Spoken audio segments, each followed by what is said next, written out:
என்ன மீனா, இன்னைக்கு ஏன் இவ்வளோ சோகமாக இருக்கீங்க? அதான் நம்ம வீட்டுக்கும் வந்துட்டீங்க, பிரச்சனையெல்லாம் சரியாயிடுச்சு, அதை நினச்சி சந்தோஷப்படுவீங்கன்னு பார்த்தா ஏன் இவ்வளோ வருத்தமாக இருக்கீங்கன்னு ஸ்ருதி மீனாவை பார்த்து கேட்க, மீனாவும் அமைதியாகவே நின்றுட்டுருக்காங்க. வாங்க முதல்ல உட்காருங்கன்னு ஸ்ருதி கூட்டிகிட்டு போய் மீனாவை உட்கார வைக்க, மீனா கிட்டே கேட்குறாங்க என்ன விஷயம், எதனால் இப்படி இருக்கீங்கன்னு சொல்லிட்டு கேட்க, மீனா தான் விஷயத்த சொல்கிறாங்க.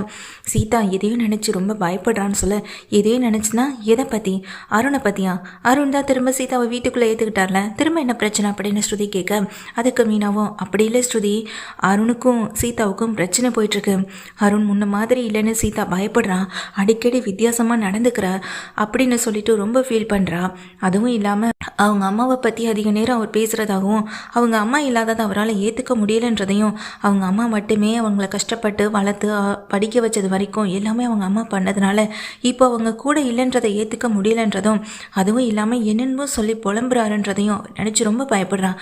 சீக்கிரமாக அவரை ஹாஸ்பிட்டல் கூட்டிகிட்டு போய் காட்டணும்னு சொல்லி என்கிட்ட கேட்டா ஸ்ருதி. எனக்கு என்ன பண்ணுறதுனே தெரியலை. நாங்களோ இல்லை இவரோ போயிட்டு அவங்கள நேரடியாக கூப்பிட்டா நிச்சயமாக பெரிய பிரச்சனை தான் வரும். ஏற்கனவே அவங்க அம்மா இறந்ததுக்கு காரணம் ஏன் புருஷன் தானே சொல்லிட்டு இருக்காரு. இந்த நிலைமையில நான் போய் அவரை கூப்பிடவும் முடியாது, இவரையும் கூட்டிகிட்டு போகவும் முடியாது. என்ன பண்ணுறதுன்னு எனக்கு தெரியவே இல்லை ஸ்ருதி அப்படின்னு சொல்ல, அதுக்கு என்ன மீனா, எனக்கு தெரிஞ்ச ஒரு சைக்காலஜிஸ்ட்டை நான் பேசுகிறேன், அவங்க என்ன சொல்கிறாங்கன்னு கேட்டுக்கிட்டு அது கேட்டது போல் பண்ணிக்கலாம்னு சொல்ல, நிஜமாவா ஸ்ருதின்னு கேட்க, ஆமாம் மீனா, நான் இதை பற்றி சீதா கிட்டே பேசிக்கிறேன், நீங்கள் எதோ பற்றி ஒரே பண்ணிக்காம இருங்கன்னு சொல்ல, சரின்னு சொல்லிட்டு மீனாவும் அங்கேருந்து கிளம்புறாங்க. இதே போல் ஸ்ருதியும் யோசிக்கிறாங்க. ஸ்ருதி எப்படியாவது இந்த பிரச்சனையை சரி பண்ணிடலாம், இது ஒன்றும் அவ்வளோ பெரிய விஷயம் கிடையாது. அவரே இங்கே நேராக ட்ரீட்மெண்ட்டுக்கு வரலனாலும் சீதாவை மட்டும் போய் பேச சொன்னோன்னா அவர் சொல்கிற மாதிரி இவங்க செஞ்சாலே போதும், பிரச்சனையெல்லாம் சரியாயிடும் அப்படின்னு நினச்சிட்டு சீதா கிட்ட பேசுகிறாங்க.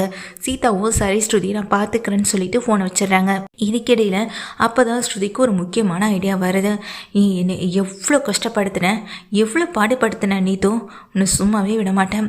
என்னுடைய ரெஸ்டாரண்ட்டுக்கே வந்து ஏன் ரெஸ்டாரண்ட்லேயே வச்சு என்கிட்டே ரவிக்கு கொடுத்ததை திருப்பி கேட்டுட்டு போனதா நீ?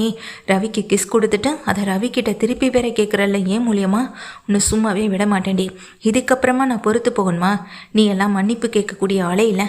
ஆனால் உன்னை எப்படி பழி வாங்கணும்னு எனக்கு நல்லா தெரியணும்னு நீத்து நினைக்கிறாங்க அப்படின்னு ஸ்ருதி நினைக்கிறாங்க. ஏன்னா ஸ்ருதிக்கு இப்போ நீத்துவை பழி வாங்குறதுக்கு ஒரு ஐடியாவும் கிடச்சிருக்கு. அப்போ தான் ஸ்ருதியும் எப்போதும் போல் வீட்டில் இங்கே யோசனை பண்ணிகிட்டே இருக்கும்போது ரவி கால் பண்ணுறாங்க. சொல்லு ரவின்னு கேட்கும்போது, இல்லை நீ எப்போ தான் இந்த வீட்டுக்கு வருவேன்? இந்த வீடு வெறிச்சோடி கிடக்கு தெரியுமா?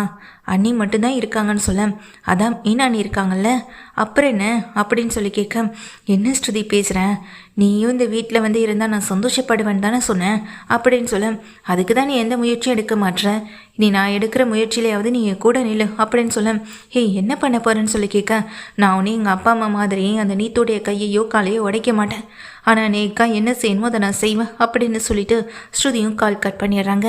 ரவிக்கு ஸ்ருதி என்ன பேசினா, எதுக்காக பேசுகிறா, எதை பற்றி பேசுகிறான்னு எதையுமே முழுசாக புரிஞ்சுக்க முடியலை. அடுத்த நாள் ரெஸ்டாரண்ட்டில் ரவி முக்கியமான வேலையாக வெளியே போக அந்த டைமில் தான் நீத்து கால் பண்ணிட்டு இருக்காங்க. நிச்சயமாக ஃபுட் ஆர்டர் பண்ணுறதுக்காக தான் கால் பண்ணுவான். சரி, இதை நான் அட்டன் பண்ணி பேசுகிறத விட நீ அட்டன் பண்ணி பேசினா சரியாக இருக்குன்னு ரெஸ்டாரண்ட்டில் இருக்க ஒருத்தர்கிட்ட பேச சொல்லி இங்கே ஸ்ருதியும் பேச சொல்கிறாங்க. ஹலோ, நான் நீத்து பேசுகிறேன்னு சொல்ல, சொல்லுங்கள் மேடம், ரவி சார் முக்கியமான வேலையை வெளியே போயிருக்காரு, போகும்போது கிச்சன்லேயே ஃபோனை மறந்துட்டு போயிட்டாருன்னு சொல்ல, ஓ அப்படியா, என்ன வேலை, எங்கே போயிருக்கான், எப்போ வருவான் அப்படின்னு சொல்லி கேட்க, ஏதோ ஒரு டாக்டரை பார்க்கணுன்னு சொல்லிட்டு அவர் அப்பாயின்மெண்ட் வாங்கியிருந்தாரு, அதனால தான் போயிருக்காருன்னு சொல்ல, அப்படியா, ரவிக்கு ஏதாவது பிரச்சனை என்ன அப்படின்னு சொல்லி கேட்க, ஆமாம் மேடம், இங்கேருந்து கிளம்பும் போதே ஒரு மாதிரியாக தான் இருந்தார், இப்போ தான் கொஞ்சம் நேரத்துக்கு முன்னாடி கிளம்பி போனான்னு சொல்ல, எந்த டாக்டர் என்ன ஏதுன்னு தெரியுமா, ஸ்ருதியும் கூட போயிருக்காங்களான்னு சொல்ல, இல்லை மேடம், ஸ்ருதி மேடம்க்கு நிறைய இன்னைக்கு வேலை இருக்குது, அதனால் அவங்க இங்கே ரெஸ்டாரண்ட்டில் தான் இருக்காங்க, ரவி சார் மட்டும்தான் தனியாக போயிருக்காருன்னு சொல்ல, இதுதான் சரியான வழி, சரியான நேரம் அப்படின்னு நீத்து நினைக்கிறாங்க. உடனே அவர்கிட்ட எந்த டாக்டர் என்ன ஏதுன்னு சொல்லிட்டு இருந்தானா ரவி அப்படின்னு கேட்க, அந்த டீட்டெயில்ஸை அவரும் கொடுக்க, சரி ஓகே நான் பார்த்துக்கிறேன்னு சொல்லிட்டு கால் கட் பண்ணிடுறாங்க. நீத்துவும், ஏன் மேடம் இப்படி சொல்ல சொன்னீங்க, நாங்கள் ஸ்ருதி கிட்ட வந்து அவரையும் கேட்க, ஒன்றும் இல்லை, இந்த விஷயம் ரவிக்கு இப்போ தெரிய வேண்டாம் அப்படின்னு சொல்லி அவரையும் உள்ளே அனுப்பி விட்டுறாங்க. நீ இப்போ வசமாக சிக்னடி அப்படின்னு சொல்லிட்டு இங்கேருந்து ஸ்ருதியுமே கிளம்பி போகிறாங்க. அதே ஹாஸ்பிட்டலுக்கு சீதாவை எங்கே ரெக்கமெண்ட் பண்ணினாங்களோ அந்த ஹாஸ்பிட்டலுக்கு தான் இங்கே ஸ்ருதியும் போகிறாங்க. நீத்துவும் அந்த ஹாஸ்பிட்டலுக்கு தான் உள்ளே வராங்க. உள்ளே வந்துட்டு இங்கே ரவின்னு ஒருத்தவங்க இங்கே வந்தாங்களா அப்படின்னு சொல்லிட்டு விசாரிக்கிறாங்க. அப்படி யாருமே வரலன்னு அங்கே யாரும் எல்லாருமே சொல்ல, அப்போ தான் நேற்று ஓடி வந்து ரவி இங்கே தானே வரேன்னு சொல்லியிருந்தான். அவன் எதுக்கு சைக்காலஜிஸ்ட் டாக்டரை பார்க்க வரணும், என்ன விஷயமா இருக்கும் அப்படின்னு எங்கள் குழப்பத்தோட நீத்தும் உள்ளே போகிறாங்க. டாக்டர்னு சொல்லிட்டு உள்ளே வரேன், வாங்கம்மா அப்படின்னு சொல்லிட்டு உட்காராங்க. இல்லை சார் டாக்டர், இங்கே ரவின்னு கொஞ்சம் நேரத்துக்கு முன்னாடி யாராவது வந்துட்டு போனாங்களா அப்படின்னு சொல்லி கேட்க, இல்லை இங்கே தான் வரேன்னு சொல்லியிருந்தாரு, அதனால தான் கேட்டேன்னு சொல்கிறாங்க. இல்லை மேடம், அப்படிலாம் யாரும் வரல, நீங்கள் உங்களுக்காக பார்க்க வந்தீங்களா இல்லை நீங்கள் வேறு யாரையும் பார்க்குறதுக்காக கூட வந்தீங்களான்னு சொல்லி கேட்க, இல்லை சார் எனக்கு வேண்டப்பட்டவர், அவர் இங்கே தான் உங்களை வந்து பார்க்க வரேன்னு சொல்லியிருந்தாருன்னு சொன்னேன். சார் அவங்க என்ன விஷயமா வந்திருக்காங்க, எதுக்காக உங்களை அப்பாயின்மெண்ட் பண்ணியிருக்காங்கன்னு தெரிஞ்சுக்கலாமா? ஏன்னா எல்லாரும் ஆன்லைனில் தானே அப்பாயின்மெண்ட் வாங்குறாங்க, என்ன ரீசனு கூட நீங்கள் கேட்டிருந்துருப்பீங்களே. சார் அப்படி ரவின்னு ஒருத்தவங்க அப்பாயின்மெண்ட் கொடுத்துருக்காரு, அவர் என்ன ரீசனுக்காக உங்களை பார்க்க வராரு அப்படின்றத தெரிஞ்சுக்கலாமான்னு சொல்ல, ஹலோ இங்கே பாருங்கள் மேடம், ரவின்னு ஒருத்தவங்க இங்கே வரவே இல்லை, அப்படியே வந்திருந்தாலும் அவரை பற்றின டீட்டெயில்ஸை முதல்ல நான் எதுக்கு உங்களுக்கு கொடுக்கணும், என்னையே பார்க்க வர ஒரு பேஷண்ட்டுடைய டீட்டெயில்ஸை நான் உங்களுக்கு கொடுக்கணுன்ற அவசியம் எனக்கு கிடையாது, முதல்ல இடத்த காலி பண்ணுங்க அப்படின்னு சொல்லி திட்டும்போது நீத்தும் அவமானப்பட்டு வெளியே வரவும் செய்கிறாங்க. வெளியே வந்த கையோட எங்கள் சோசியல் மீடியாவில் இருக்க பல பேர் இந்த நீத்துவை வந்துட்டு வீடியோ ஃபோட்டோன்னு எல்லாமே எடுக்க, என்னாச்சு அப்படின்னு அங்கே இருக்கவங்க எல்லாரும் நீத்துவை பார்த்து கேட்குறாங்க. நீத்துவும் இப்போ எதுக்கு நீ இந்த மாதிரி வீடியோ ஃபோட்டோஸ்லாம் எடுத்துட்டு இருக்கீங்கன்னு சொல்ல, நீங்கள் ட்ரீட்மெண்ட்டுக்காக தானே வந்தீங்க அப்படின்னு சொல்லி கேட்க, நான் இதுக்காக ட்ரீட்மெண்ட்டுக்காக வரப்போகிறேன், அதுக்காகலாம் நான் வரவே இல்லை அப்படின்னு சொல்ல, அங்கே இருக்க நர்ஸை கூப்பிட்டு கேட்குறாங்க.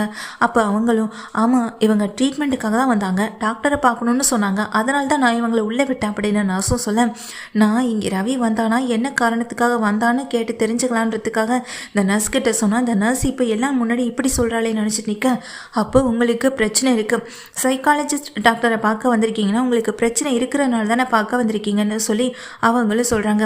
நமக்கு கால் வந்தது எல்லாமே உண்மைதான் போலன்னு அவங்களுக்குள்ளே மாற்றி மாற்றி பேசிக்கிறாங்க. இந்த நீத்துக்கு ஏதோ பிரச்சனை இருக்கிறனால தான் இங்கே டாக்டரையும் அவங்க மீட் பண்ண வந்திருக்காங்க. பிரச்சனை என்ன இருக்க போகுதுன்னு ஒரு லேடி அங்கே வீடியோ எடுத்துகிட்டு இருக்கவரை பார்த்து கேட்க, வேறு என்ன பிரச்சனை இருக்க போகுது, ஆல்ரெடி இவங்க ரவின்னு ஒருத்தவங்களை காதலிக்கிறதா சொல்லி போஸ்ட்லாம் போட்டிருந்தாங்களே, 2 பேருமே நாங்கள் லவ் பண்ணுறோம், கல்யாணம் பண்ணிக்க போகிறோன்னு. ஆனால் ஏற்கனவே அவருக்கு கல்யாணம் ஆகி ஒய்ஃப் இருக்காங்க, அவங்க ஒய்ஃபும் ஹஸ்பண்ட் 2 பேரும் சேர்ந்து தான் ஒரு ரெஸ்டாரண்ட்டே ரன் பண்ணிகிட்ருக்காங்க. இவங்க இந்த மாதிரி பேசினதுக்கு தெரிஞ்சதுக்கு பிறகு ரவி சார் இவங்க கூட ஒர்க் பண்ணவே இல்லை, அவங்க தனியாகவே ஒர்க் பண்ணவும் ஆரம்பிச்சிட்டாங்க. இப்போ தானே தெரியுது எந்த மாதிரியான ரீசனுக்கு அவங்க டாக்டரை பார்க்க வந்திருக்காங்கன்னு அப்படின்னு சொல்லிட்டு இங்கே எல்லாமே அந்த நீத்துவை வீடியோ எடுத்து சோசியல் மீடியாவில் போடவும் செய்கிறாங்க.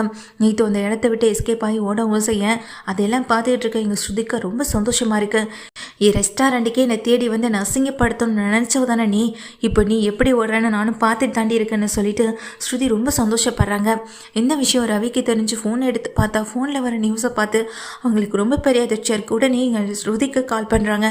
ஸ்ருதியும் கால் அட்டன் பண்ணி, சொல்லு ரவி அப்படின்னு சொல்லும்போது, என்ன விஷயம் பண்ணிகிட்ருக்கேன், இதுக்கு நீத்துவோ இந்த மாதிரி அப்படின்னு சொல்லும்போது, அந்த நீத்து என்னை அசிங்கப்படுத்தினாலோ இல்லை என்னை கஷ்டப்படுத்தினாலோ அதெல்லாம் நீ தாங்கிட்டு இருந்துருவேன், அந்த நீத்துவை கஷ்டப்படுத்தினா மட்டும் நான் தாங்கிக்க முடியலை என்ன அப்படின்னு சொல்ல, நான் அதுக்காக ஒன்றும் கால் பண்ணலை, அந்த நீத்துவை பார்க்கும்போதும் அந்த நீத்து தலை தெரிச்சு ஓடும்போதும் பார்க்கும்போது ரொம்ப சந்தோஷமாக தான் இருக்குது, என்கிட்ட ஒரு வார்த்தை சொல்லியிருந்தேன்னா நானும் உன் கூட வந்து நேரில் அதை பார்த்துருந்துருப்பேன் அப்படின்னு சொல்லும்போது இதை கேட்டதும் ஸ்ருதி சிரிக்க ஆரம்பிக்கிறாங்க.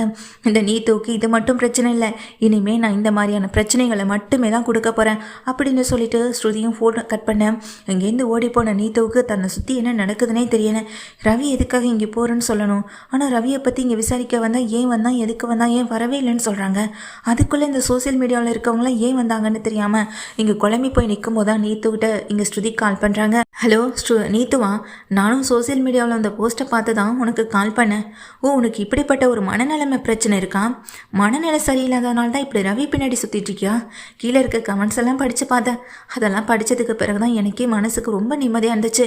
இனிமேல் நீ ரவியை தேடி வந்தாலும் உன்னை பார்க்குறவங்க எல்லாரும் இதை சொல்லி தானே திட்டுவாங்க, அதான் எனக்கு ரொம்ப ரொம்ப சந்தோஷமாகவும் இருக்குது. இட்ஸ் ஓகே, நீ இனிமேல் ரவியை தேடி வந்தாலும் நான் தப்பாகவே நினச்சிக்க மாட்டேன், ஏன்னா உனக்கு மனநிலைமை சரியில்லை, சீக்கிரமாக ட்ரீட்மெண்ட் எடுத்து குணப்படுத்துறதுக்கு வழியை பாரு, இல்லைனா உன் ஃப்யூச்சரில் அது உனக்கு தான் பிரச்சனை அப்படின்னு எங்கள் ஸ்ருதி அந்த நீத்துவை கிண்டல் பண்ண. நீத்து பயங்கர டென்ஷனாக இருக்காங்க.